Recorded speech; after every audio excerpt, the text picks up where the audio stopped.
Ragazzi, buongiorno, siamo all'ultimo step, la cottura. Dopo una giornata intera ritroveremo il nostro casatiello di queste dimensioni, bello cresciuto. Allora, prima di infornarlo, prendiamo un tuorlo d'uovo, lo battiamo un poco e gli facciamo una spennellata sopra al nostro tortano.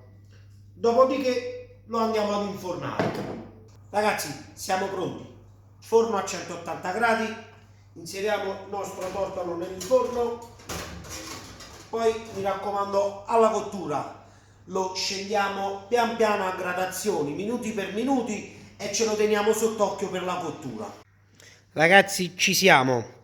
Dopo circa 50 minuti, 50-60 minuti di cottura, tenendolo sempre sott'occhio, prodotto finale.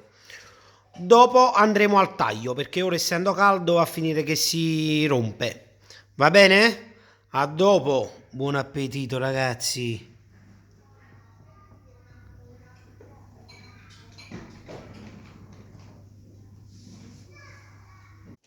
Ragazzi, andiamo al taglio. Vediamo che ne uscirà. Fuma ancora, eh?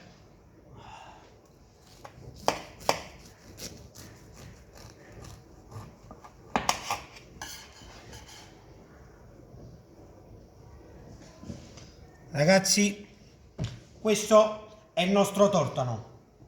Alla prossima ricetta.